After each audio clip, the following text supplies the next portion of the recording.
Good evening.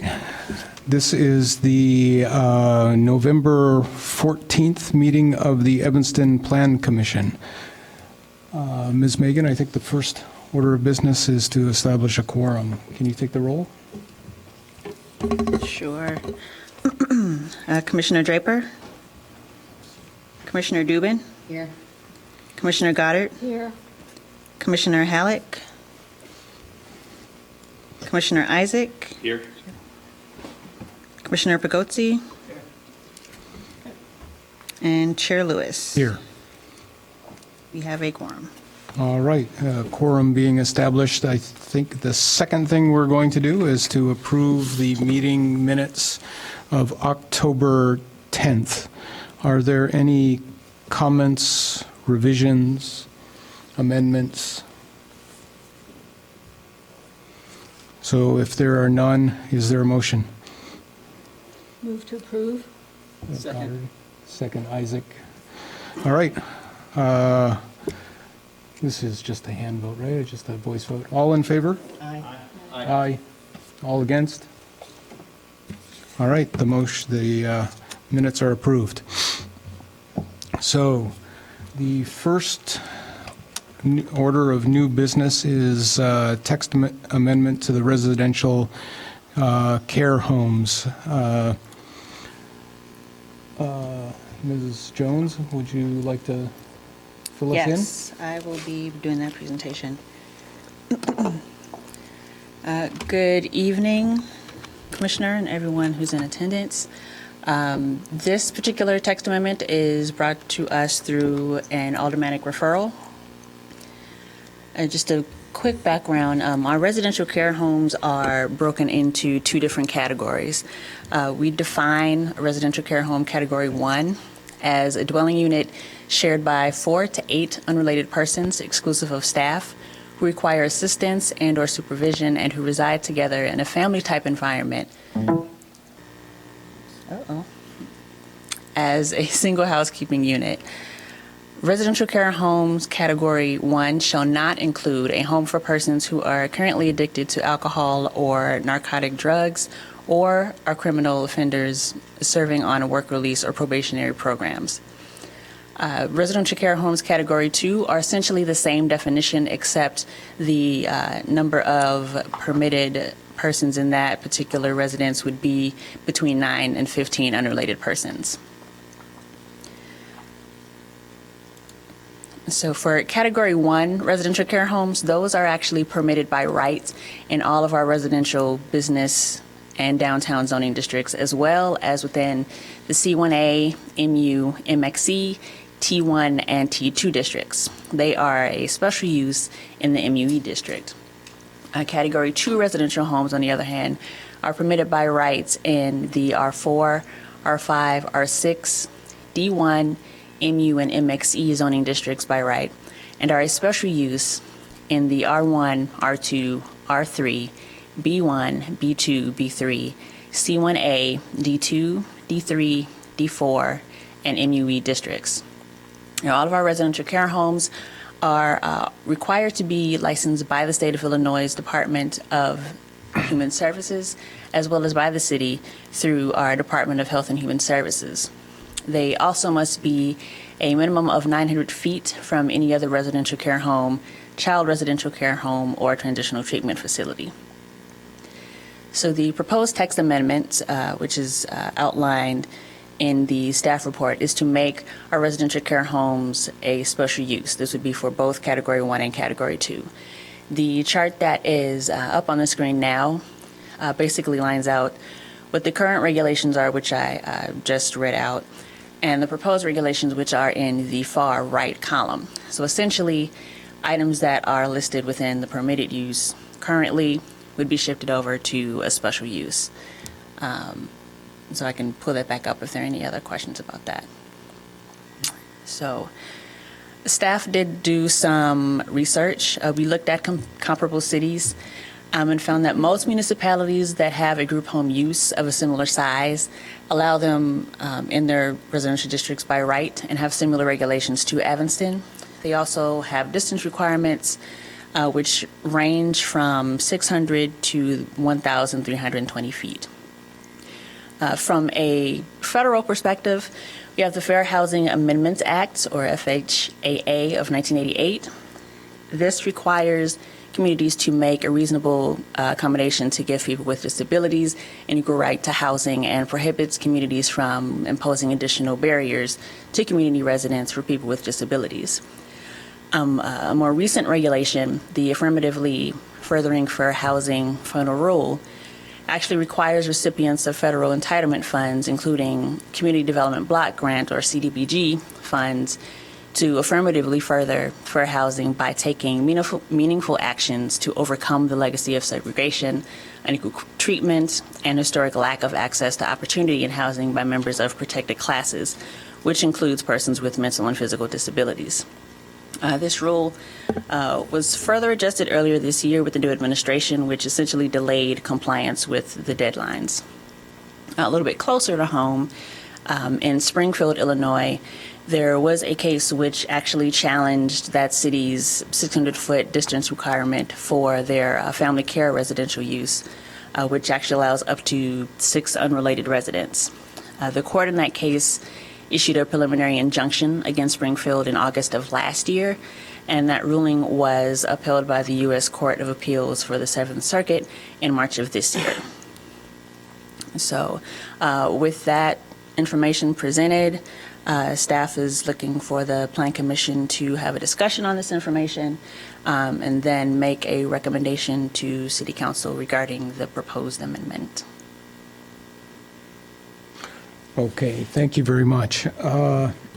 So if there's no questions, I think we're going to open this up to public comment, and we'll take comment in the order that people signed up. So I think Alderman Fisk is the first to speak. If you can, oh, by the way, can everyone please raise their hand and swear that they will tell the truth? Yes. Okay, thank you. Thank you very much. Well, thank you, Chair Lewis, and the rest of the committee for allowing me to come and speak with you tonight. I just wanted to explain that the reason why I'm here tonight. What I think we're struggling with is the decision, the Valencia v. Springfield issue, which is the question about distance requirement between group homes. No one's trying to eliminate group homes or make them harder or disparage them in any way. We welcome them in the community. They're a major part of the community. I fully support the position that the City Council has taken over many years to regulate them in a humane way. But what we see is that apparently, as part of the decision in Springfield, there was concern that the City of Springfield had not adequately defined why it was seeking a distance requirement, why this was important to the city.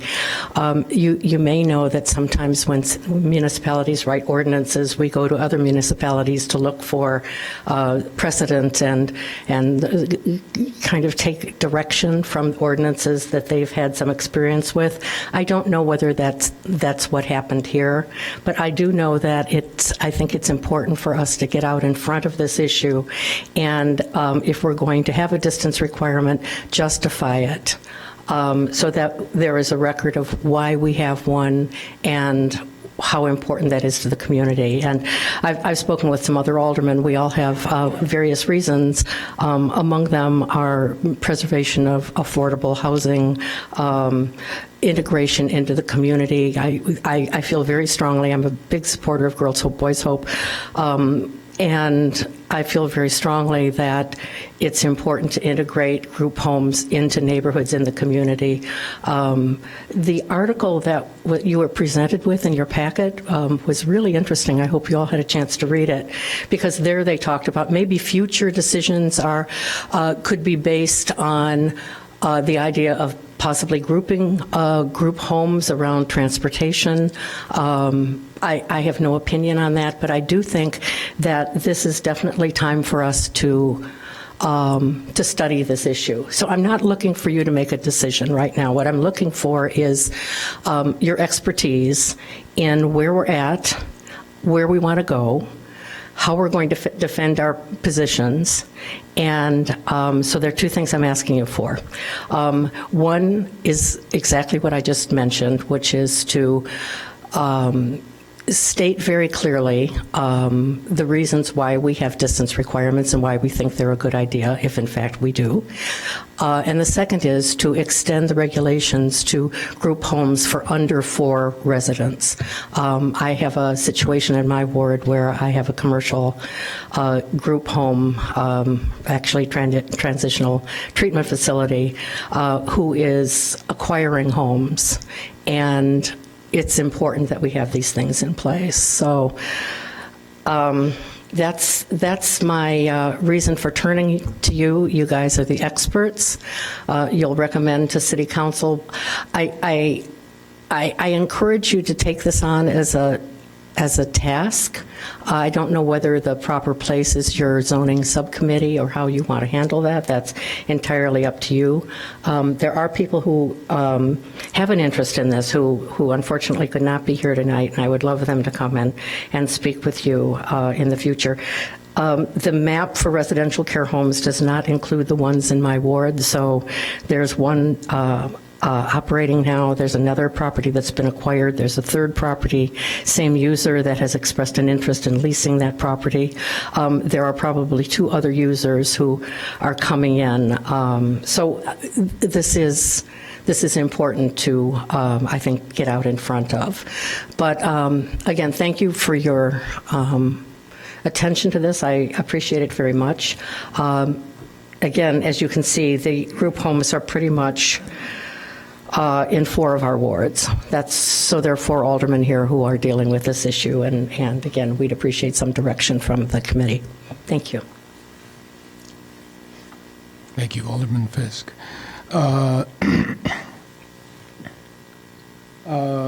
Sue Lulbach, please.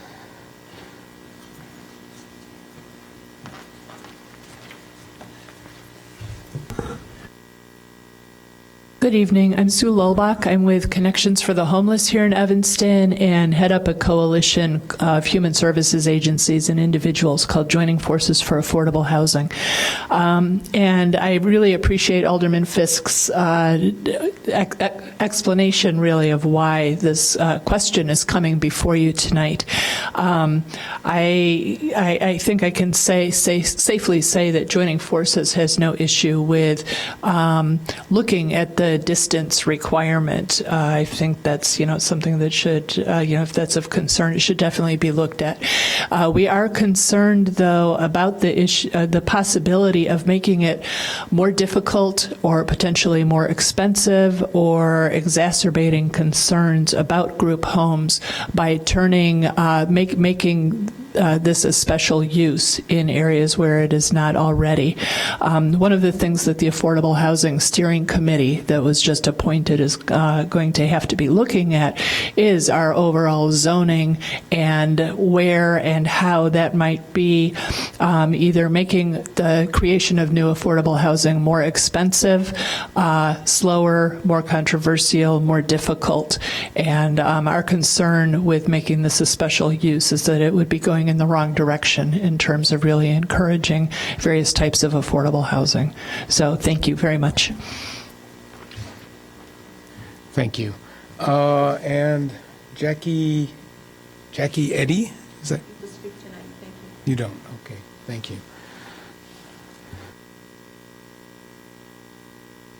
So, do commissioners have any questions of anyone who's given testimony tonight?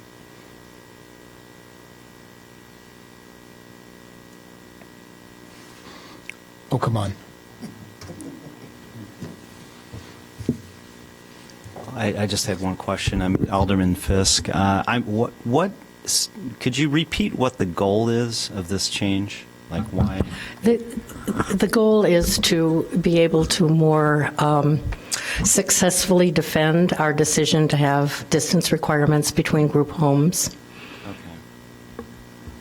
The city of Springfield apparently did not have a justification why they had their 600-foot distance requirement. And I'm just concerned that within our ordinance and also our supporting documents, we really need to say why we have, like, in the, again, in the article that was in your packet, I thought it talked really well about how we need to sort of double back and look at these things, that we're in a slightly different position than we were some years ago. And so we really need to demonstrate that we have a thoughtful process that has resulted in the decisions that we're making. Before I recognize you, on the same idea of goals, you mentioned that you wanted to extend this to homes that were under 4, and what's the goal of that if that's a permitted, that's almost the... The goal, especially in transitional treatment facilities, is that they be licensed and supervised. So that's the goal, is to bring them into the regulations. I now have one operating in my ward that has 3 people in it. And it's totally unregulated. And it's unregulated? Yep. Okay. Commissioner Goddard. Well, I'm a little confused here because we've been asked to consider a text amendment to make these homes special uses in zoning.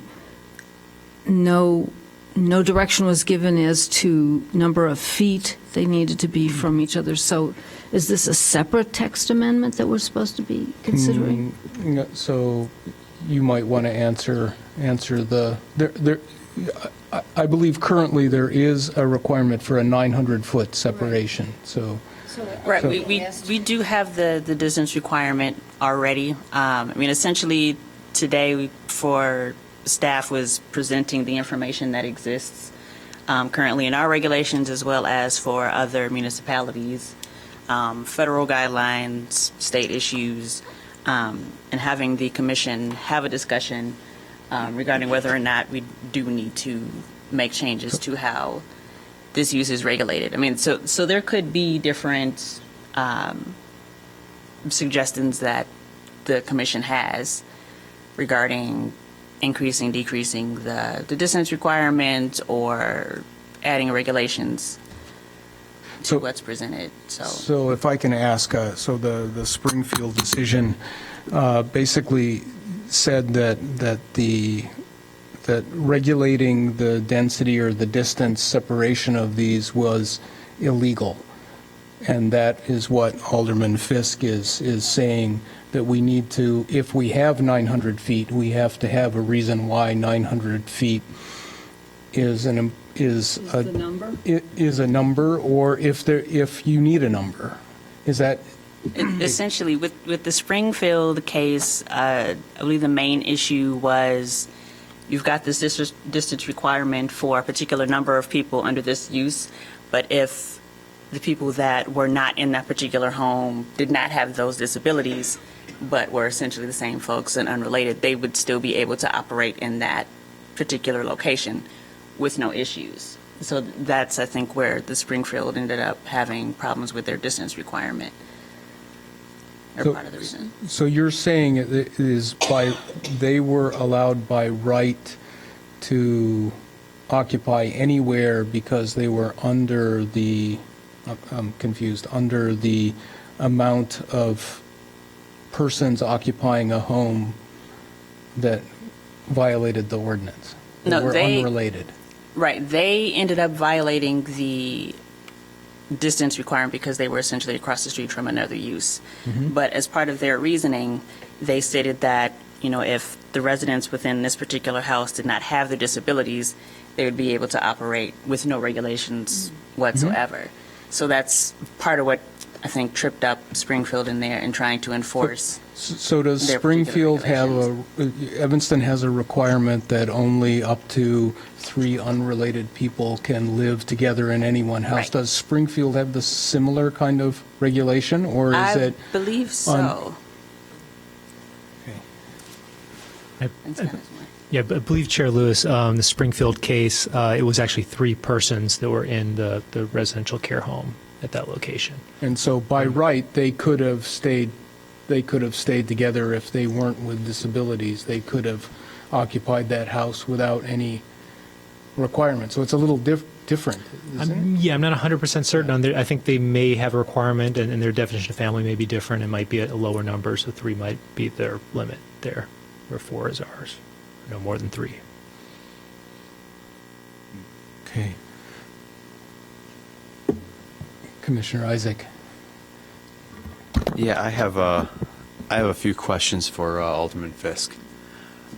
You had referenced transitional housing as an issue, but I don't. A transitional treatment facility. I'm sorry, transitional treatment facilities. That's not what we're asked. That doesn't No. fall within the purview of this discussion. Though, No, right? no. I only mentioned that I had a transitional treatment facility in my ward with less than 4 people, actually with 3 people. And the reason why it's unregulated is that then they defaulted to the 3 unrelated rule. Now, that rule may change. I mean, that's one of the things we've been talking about in terms of affordable housing, whether we increase that or not. But that really shouldn't be part of the regulations for group homes. Understood. Can Understood. I ask just, Please. when you say unregulated, do you mean unregulated by zoning or unregulated by the ordinances of a transitional Unregulated facility? by licensing and zoning. Licensing, Yes. everything, Our the city state, regulations. whoever would have authority Right. to. Right. I believe my other. I'll ask you about looking at this list of licensed residential care homes. It looks to be dominated by one operator named Rimland Services. If you know how recent are these? You made it sound like there's a few more coming in the pipeline. Is this a phenomenon that has just cropped up in the last few years, a few months? Have these facilities been there for a while? The Rimland facilities are mainly in the 5th Ward. Okay. So Alderman Holmes and Alderman Ruth Simmons are certainly aware of them. But in my ward, it's relatively new. And different. The operator in my ward is for-profit rather than not-for-profit. There's an incredible amount of money to be made by operating these facilities. $1 million houses are purchased for them. It's not even relevant to what we're talking about, but it does. It does create the question of how this is operating, and I think it came to a head when the operator had wanted to operate a facility at a certain address that was within 900 feet of Girls Hope, Boys Hope, and was turned down by the city. And then came back and said, okay, well, we're only going to have 3 people living in, so therefore we're under the 3 unrelated. Well, that creates the problem of supervision, treatment, how often treat. I mean, I don't think we would be operating a facility where someone is offering treatment without it being regulated. So that's part of the concern. So the other licensing with the licensing with respect to the city, not with respect to zoning, but just the licensing for operating one of these facilities, which I presume are there's senior citizens living in these facilities? No, No. no.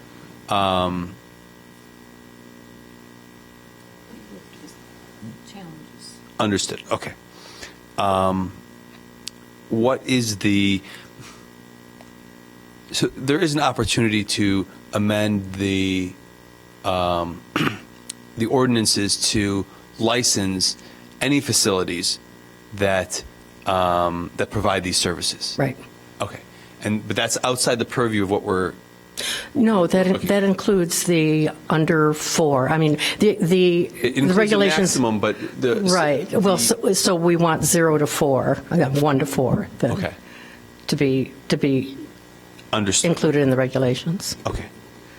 thank you. I'm sorry, it sounded to me like I was making things more confusing. No, Okay. I had a few questions that you Okay, answered. I don't really want to single out any one particular user. I want to make sure that we're being fair to everyone, and course. and I don't want it to sound reactive, because it isn't. That's not the way my thinking goes. But I see this as an issue that affects us across the board, and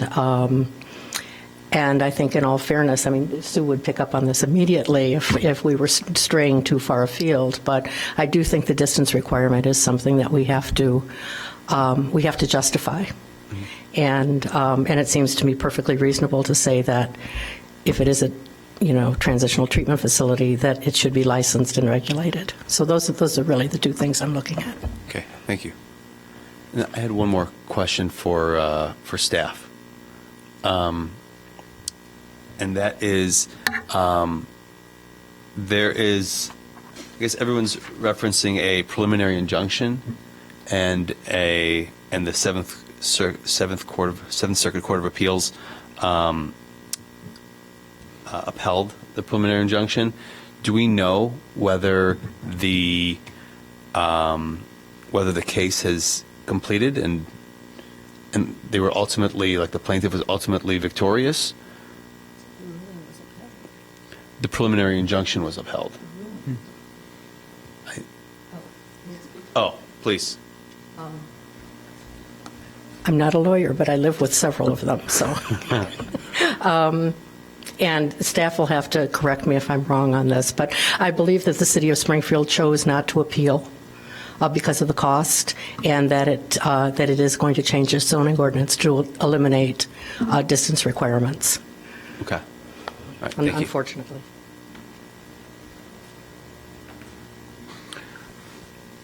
Other questions? So Sue, could I, you had made some, can I ask a couple of questions?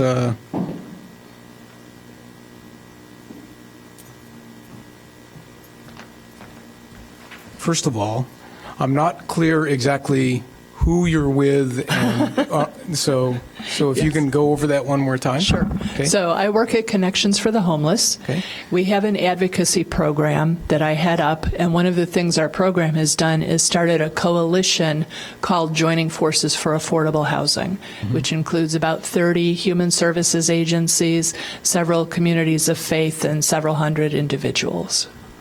Okay, so you're not affiliated with any residential care? No, I am Care- not. No. Okay. We do have a Rimland facility right across the street from our office. Okay. But yeah, I'm not Okay. affiliated with them. All right, so yeah, so then probably my questions weren't going to be applicable, because I was trying to get a little bit more information on what the hardships would be for operating and bringing about that kind of facility. So Okay. Somebody from Rimland may be coming, so tonight. yes. Okay. All right. Yep, better make it fast. Okay. Okay. Commissioner Pagozzi, yeah. Thank you. Does anyone know the origin or the reason behind 900 feet as opposed to 600 feet? Is there? 1,000 feet. Yeah, a mile. I'm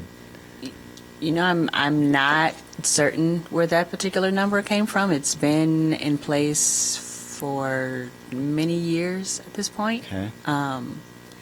I know for some other uses, 900 feet is used, so maybe that's kind of a standard number that's put out there. If you Okay. remember talking about nail salons and Right. beauty, that Right. 900 How feet could I is forget? some. So I don't know if there was a particular reasoning for 900 feet at the time, but I think it's over a block. It's a You know, block. It's Okay, like a a block and a block is half, about- or it puts you into a second block. I So it's think, yeah. designed to get you on another block, that distance roughly. Essentially. If you're I on mean, one and- corner, okay. and the way that number is now, looking at the other municipalities, it's pretty firmly right in the middle of the range from other municipalities that we looked at. I'd be curious to know, I mean, why, in the spirit of the legislation or the rule, why was it to avoid clustering these facilities, or maybe perhaps it limits the quantity? That's typically the goal, is to limit a concentration of one particular use in a particular area. Or spread them out geographically. Right. Yeah, so it limits density or, of the type. So, Sorry, I didn't ask to speak, so there is... can you please come to the microphone and speak? We would welcome your input. So I'm And Jack- say your Jackie Eddy. I'm not speaking for the organization I'm part of. I'm part of Center for Independent Futures, which provides support to individuals with disabilities that live in Evanston and up the North Shore and in Chicago. But I'm not speaking for that organization. What I would tell you is that there is a rule around the kinds of housing that you're talking about in terms of how close they can be together. So when people receive funding, and a licensed agency opens one of these, it must be a certain number of feet apart from another licensed home. So there is a state rule, and I was looking up to try to find the number of feet so I could tell you what it is. Most likely these other municipalities are creating their rules around the feet apart they should be to make sure they're meeting the regulations for the funding of these homes as well. So you're saying that this distance separation is regulated in another area other than a zoning ordinance? That's right. If they accept state of Illinois funding? That's correct. Okay, That's correct. all right. And it has to do, I mean, it's moving towards how we include individuals with disabilities more in community instead of clustering them in more segregated settings. Yeah, yeah.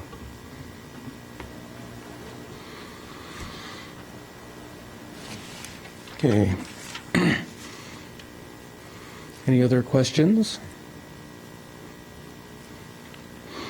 So why don't we have a little discussion, if anyone wants to just say anything addressing this before we go, or would you like me to kind of summarize probably the choices we have before we do that?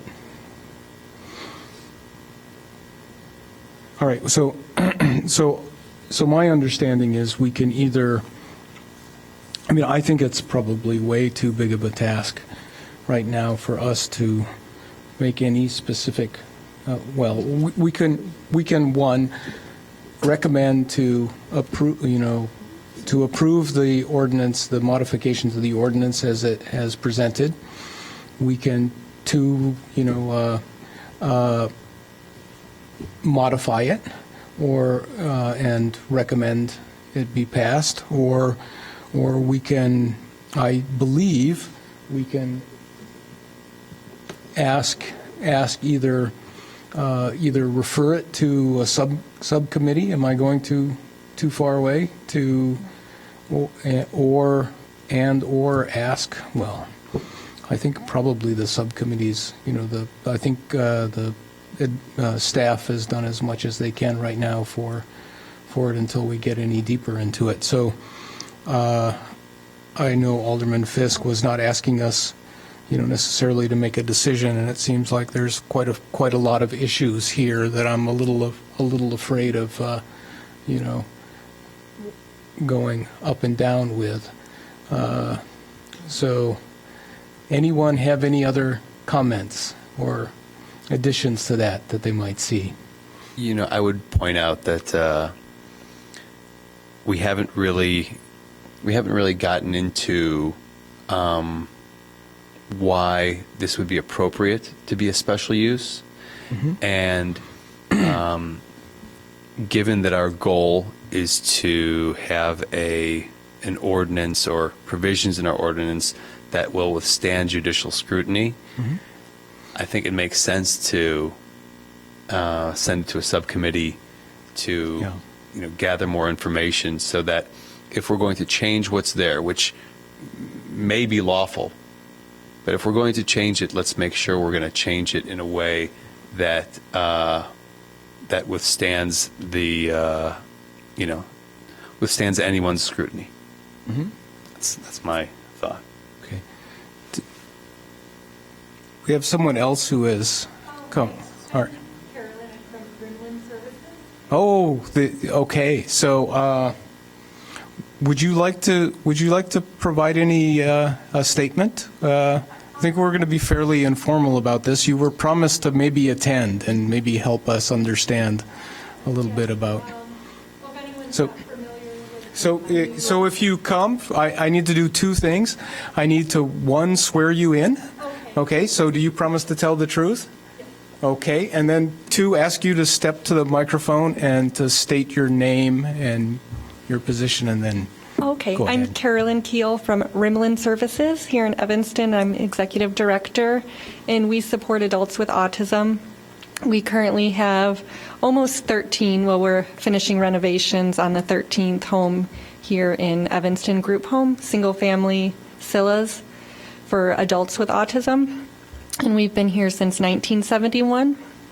So we just, recently found out about the proposed plan, and we came to hear more about it and just get involved and get a little more input since, we're just trying to make community housing for adults with autism so they can be part of the community. And also, we've worked with the city for a long time to do so, and I think everything, we always follow what we should, and it usually goes pretty smoothly. So we're just learning more about this because hopefully there's, it doesn't cause more hurdles for us to provide needed housing for adults with autism. Are you familiar with the proposed amendment, that text amendment? That Yeah, was but we being- just started looking over it. We got it today, and we Okay. started looking over it. All right, so there was some testimony by Ms. Lolbach that it might cause more economic expense and things. What kind are you a for-profit organization? No, we're nonprofit. So not for profit, and okay, and Yeah, so we don't profit off of, of course, any of the housing that we Right. do, and it's to, Budgets we have are tight. Yeah, budgets are tight. We have a waiting list, of course, of people who need services, and we try to. Most of our homes are in Evanston. We have a few in the northwest suburbs, but we try to open a new home within every about year and a half to 2 years to accommodate the need for services, and. We always, of course, in Evanston, we try to space them out.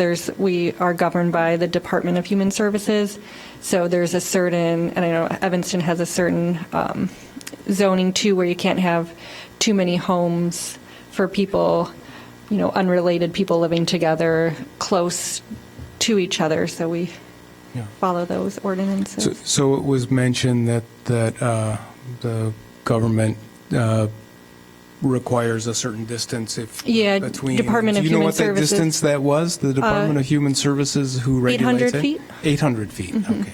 All right. That's What's the average size? How many residents do you serve on an average? We, all together right now, we support 100, but that's, so we have 13 homes in Evanston, and then we have 2 in Des Plaines, 1 in Maywood, 1 in Highland Park, 1 in Lake Zurich, and 1 in Mount Prospect. So we have also our developmental training program is here. It's on Hartree and Dempster. And a lot of our leadership lives in the area. So it's, and for the individuals to come to our day program, and since we know a lot of the Evanston first responders, that's why we choose Evanston. And we like the community for the individuals we support, so they don't have to travel far every day to come to our workshop. so. I think the question was what is the approximate size that you Oh, I'm try sorry, to the size. target for each house? So each house. So overall, we 100 individuals, but the homes are 2 individuals to 8, depending on the size of the home and just the nature of the individual's behavior and their needs. So we have a few. In Evanston, we have 2 8-person homes. That's our largest. And then we have 2 2-person homes is our smallest. And then in between there, like, Okay, great, thank you. Any more questions for Ms. Keel? No? Could I Thank you ask for a having favor us. of you? Could you sign? Sure. Just put your name here and your contact information. I think that's something staff wants, right? Okay, thank you. Oh, here's a pen. Thank you.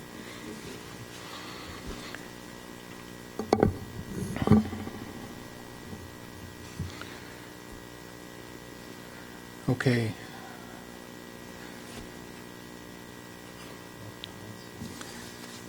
No, I'm wondering if, based on the outline of of the choices we have, is there anyone who has interested in making a motion? Can I make one more comment? Please, yeah. Should it be our goal? I don't like the notion of just kind of kicking the can and saying, okay, we're just going to make this all special use, and we'll deal with it when, as these issues come up. I would like to have clarity in the zoning ordinance so that people can understand without the additional burden of an additional round of process in order to figure out whether or not they can operate, these facilities, which are incredibly important. I'm wondering if in some way, maybe it is a subcommittee, and I think that's a good idea because it does need, in-depth analysis. But I can see how the distance is of value, that we don't, by default, we don't want to have clusters or, a block of homes that are serving people with needs, whatever those needs might be. It's not good for those residents, and it's not, I just don't think it makes it's not good planning. But is there a way, in this discussion, can we ask that the goal be, maybe they do end up as a special use, I don't know, but can the goal be to redefine the zoning ordinance so that there's clarity to not get hung up on the Springfield trap? Maybe the distance is the trigger, or it's a guideline, and if people aren't complying with that distance, then it would give some of the opportunity to go into a special use. And I'm not sure if that solves the problem, but anyway. Am I right in summing it up as it's an extra burden to apply for special use for these not-for-profits versus the possibility of legal scrutiny if we have the 900-foot requirement, and that by moving the zoning moving it to special use permitting, we could therefore justify the 900 feet? Is that, you're trying to protect the 900 feet, right?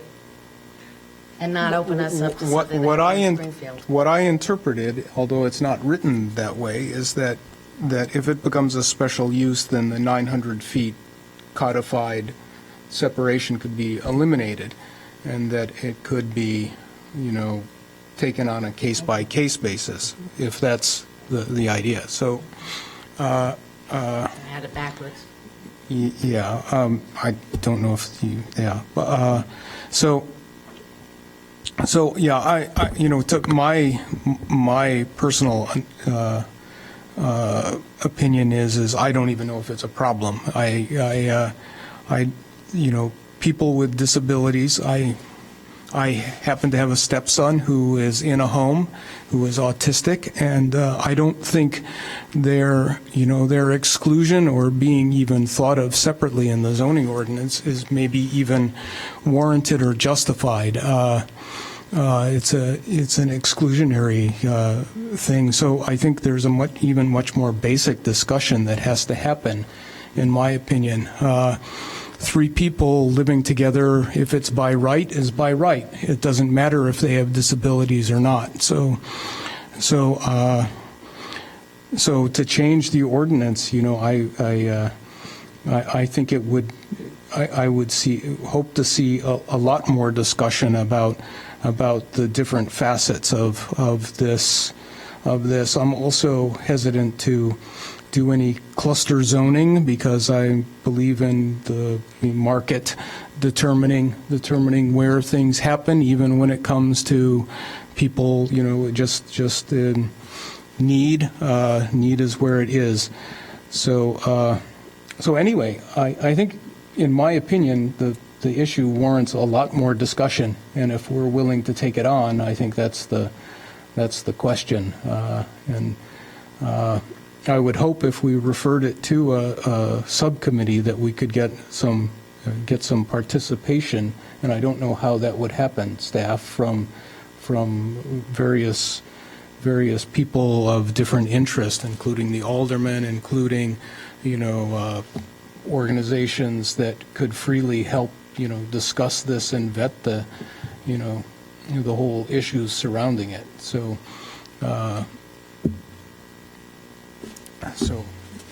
based on that, does anyone want to make a motion to this? I think I feel a little too deep in here. I move we send this issue to the zoning committee. Anyone? Yeah. To study and make a recommendation. Do we need to add, can it be that open, or make a recommendation on how the zoning ordinance should be modified, or just, it's kind of just the recommendation? think so. Okay, we'll keep it open-ended. I'll second that. Okay, seconded. All right, so why don't we take a vote?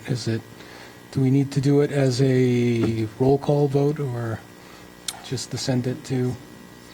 You can probably do a voice. Oh, okay, let's just do a voice vote. All in favor of Commissioner Goddard's motion to refer this to the zoning committee? All in favor? Aye. All against? All right, it's unanimous. All right. Thank you. I guess that's it. So we'll move on to the next item. All right. Good evening, Chair Lewis, Plan Commissioners. This next item was also a referral from the City Council. It's an item that's been on a couple agendas over the last year or so at the Planning Development Committee and the City Council, dealing with public benefits related to planned developments. So the current ordinance, zoning ordinance, lists 9 public benefits that may be included as part of a planned development. However, it does stipulate that they're not limited to those 9. These are kind of broad categories at this point, and there's been some discussion of whether they're applicable or relevant, or whether we should be looking to change regulations to provide more specificity for public benefits. So it was referred to the Plan Commission. This was just a couple weeks ago, so it was actually not noticed for action for tonight. So this is a discussion item.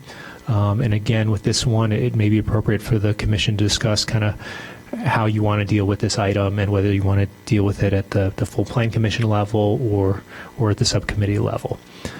So we did provide the memo that was part of the discussion at the last special City Council meeting, that included the existing public benefit regulations that are on the screen in front of you there, as well as a list of public benefits that have been used in Evanston before, and then a chart that's even a little more comprehensive of the last 8 or 9 planned developments that have been approved, and sort of itemizing each of the public benefits within those developments there.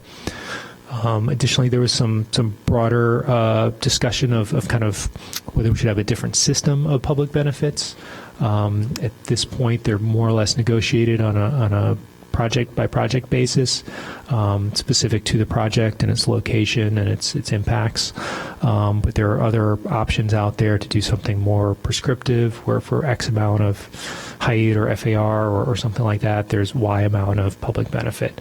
So that was presented as incentive zoning as one type of system to the City Council, and then another type of system that the City of Chicago has recently implemented when they moved away from incentive zoning in their downtown to do the neighborhood opportunity program there.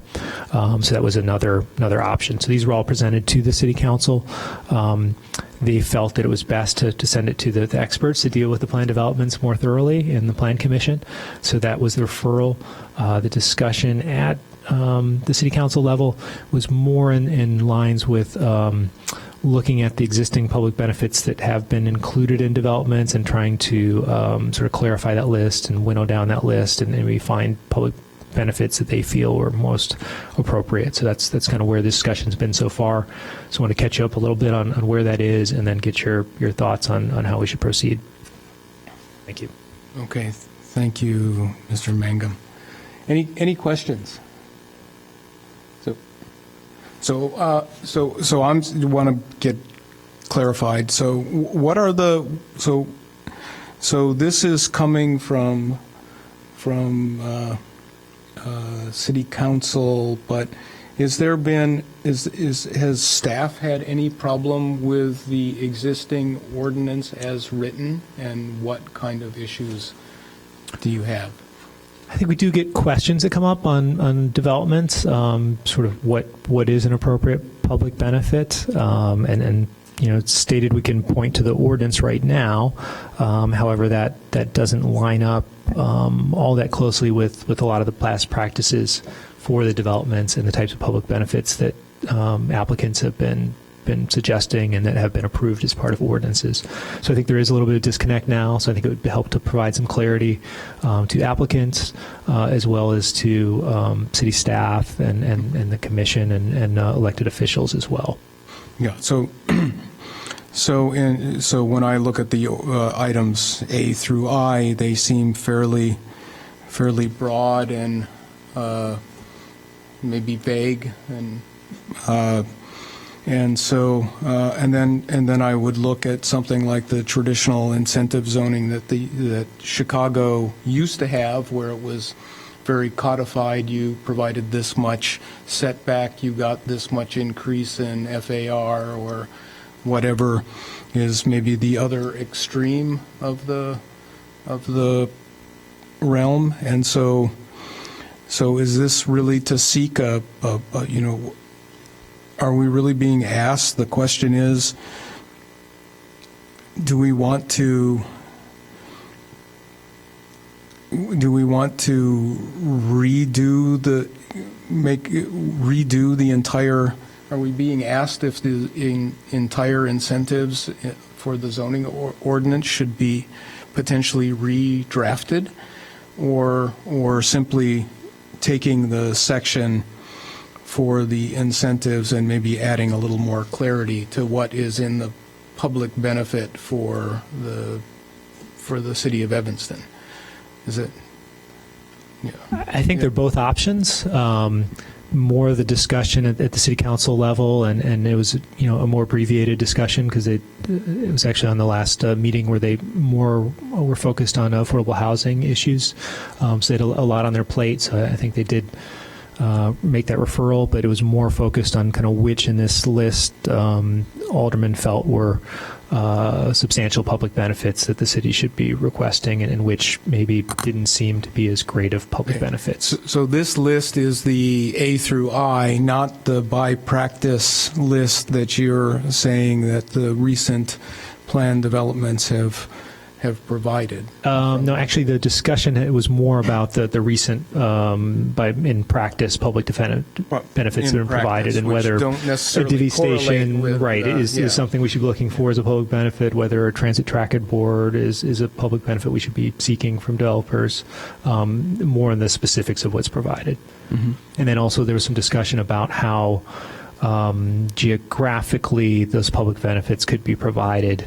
And we did have some legal counsel that they should be specific to the area where the development is, where some aldermen were seeking to maybe extend that area to other parts of the city than where we typically see development. But Which would have been, so if it's specific to the development, that's kind of against this neighborhood opportunity fund that the city of Chicago has recently implemented, where it becomes a general fund that's spread throughout the community. it is, and that's a very different system. So it's where it's set up. There's sort of a maximum FAR, and in Chicago, with planned developments, you really can't seek a development allowance for FAR. It's a firm limit there. So this then allows, in certain areas, for developers to essentially purchase additional FAR, and then the funding for that goes in that neighborhood opportunity fund, and then it's set out how that's used and where that can be used within the city. So that option would be creating sort of a new system in Evanston that's foreign to what our zoning ordinance currently has. Mm-hmm. Commissioner Isaac, go ahead. Yeah, I'm wondering if staff has reached out to their counterparts in neighboring municipalities about what incentives in practice they've been requesting and getting, and whether anything that other municipalities are negotiating with developers is different than what we have as our list here of what we normally see coming through the pipeline. That's a very good suggestion. I don't think we have in detail at this point. I think we've done some preliminary research of other ordinances for municipalities and kind of what's in their code, but as stated here, what's in the ordinance does not necessarily always line up with the practice. Mm-hmm. So that is a good suggestion. I would say the scale of development we have as a suburb is different than many other suburbs, but there probably would be a few others that are getting development of scale of Evanston that would be valuable to speak with.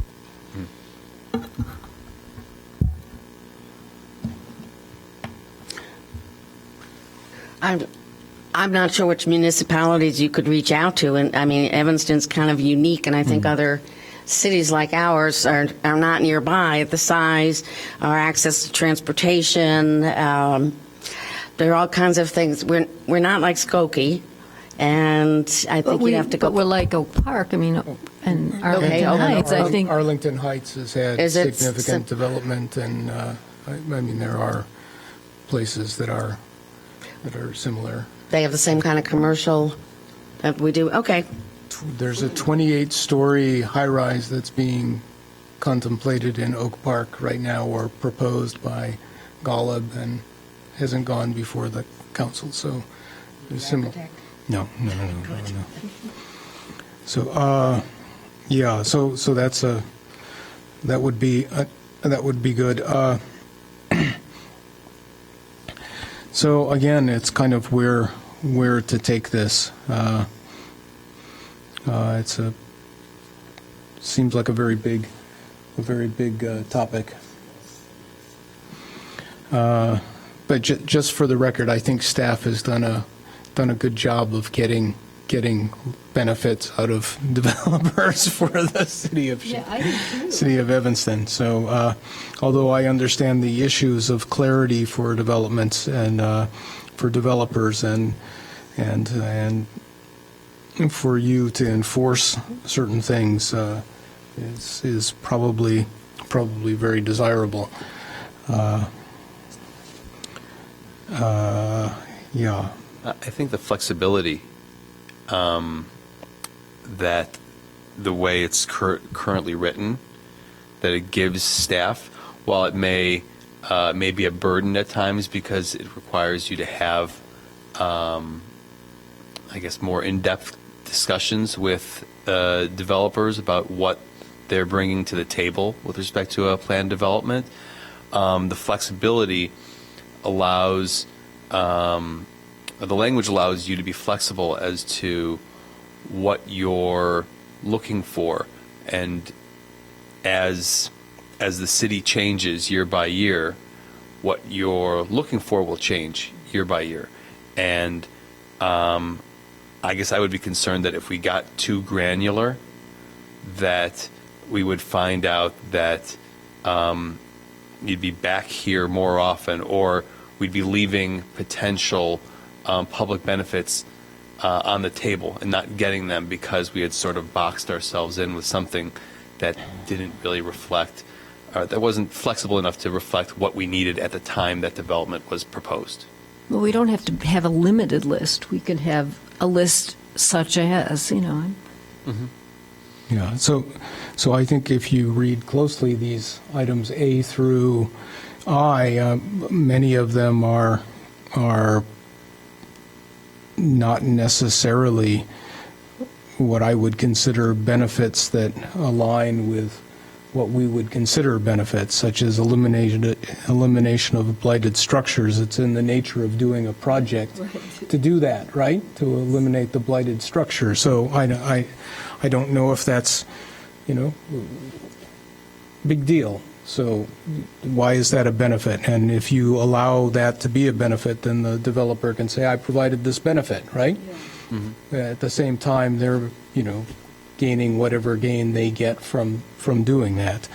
And providing a variety of housing types in accordance with the city's housing goals. Well, I mean, I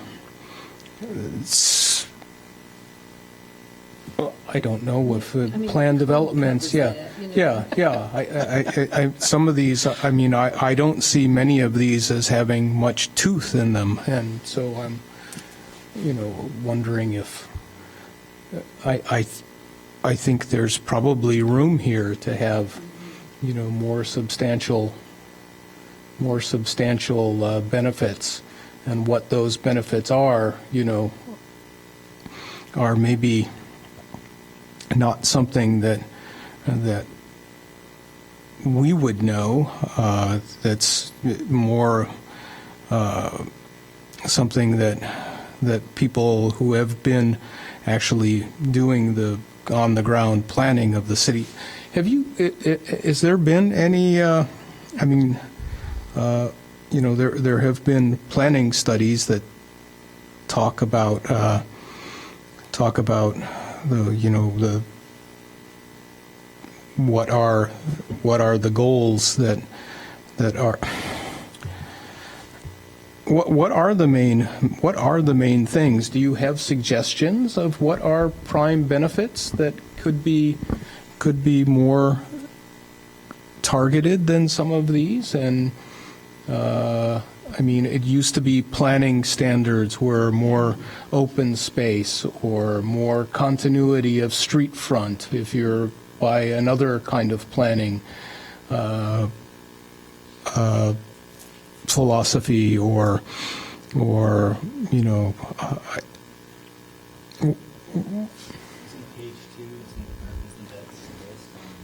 I'm sorry. Yeah, those are the ones we've actually. Those are the ones that are being specifically cited as public benefits. So.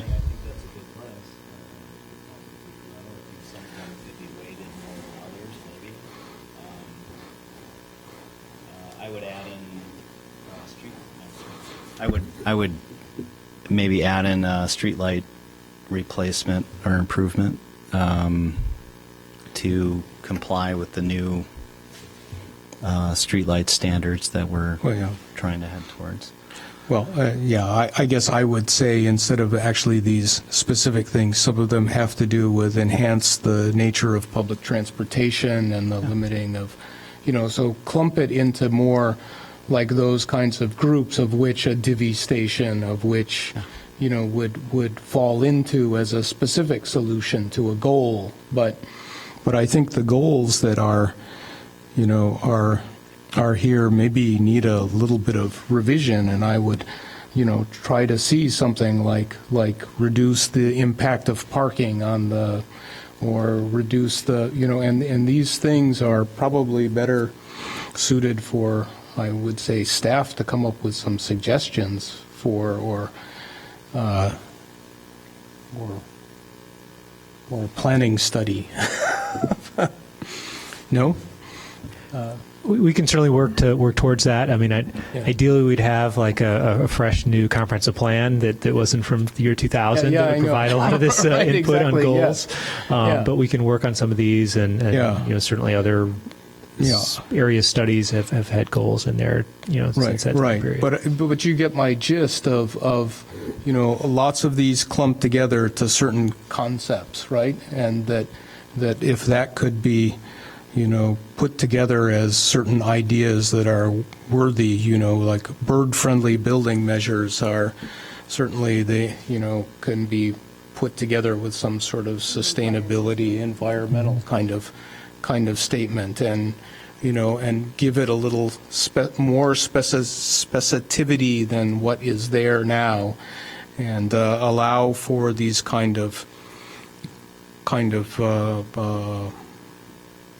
the specific solutions that have been in the current. So what are our choices? Can we ask you to report back to the Plan Commission can we ask you to do a study of what might be specific benefits that would, or more general categories, look into that and then present it back to us? Or should we go to committee, or what would be the best way to do that? Yes, I think we should have staff do some research and try to put some of the benefits that we've already done in broader categories, and then report back to the committee as a whole. I can ask a question of clarification. Looking at this list here of recent approved public benefits, are you looking for something that's like that but maybe fleshed out a bit with more description of what it might be, but not super detailed? Like, So instead of specifically listing divvy, you say... No. So car sharing provisions, public bike parking, divvy station, sponsorship, all have to do with the reduction of traffic and Right. things. So clumping those into something like a goal, like reduce the impact of automobile congestion on the, Right. downtown of something. So that kind of a statement in different categories, that's an easy one for me to grab because, but there could be other, places like environmental things that reduce the impact of buildings on, vegetation and fauna, fauna, within the whatever. So, and then these things like car share provisions would be a specific solution within that could be offered up as meeting that. Got it.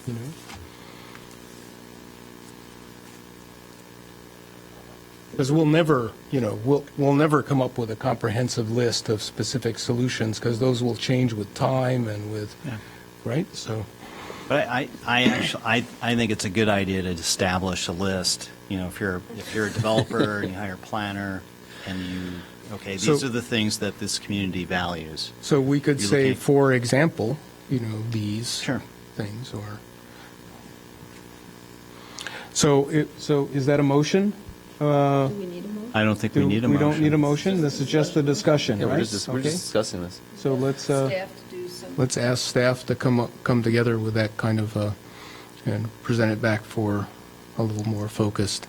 Get your planner hats on and. But is the question being asked though? Would this body want to see more specificity, which I think we do, right? Instead of keeping it open and let's see what the market offers us. But if we put forward a list of things or specific items and specific goals that reflect the value of the community, we want that. I would say it's a little bit of column A and a little bit of column Yes, B. yeah, exactly, yeah. Right? That Yeah. we want to be more to the chairman's point. We don't want to be. We want to make the list more indicative of what we're actually going to be asking for, but we don't want to make it so specific that we're boxing ourselves in as to what we're going to be what we're actually going to want. And and compromising innovation or, possibly creative solutions that.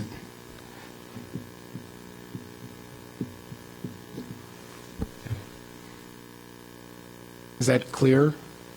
I think that provides some guidance to bring something back to you. Yeah, okay, all right. Looking for a checklist. No, certainly not. No, I would love a nice goal and maybe some specific examples of how you could meet that goal, which would be,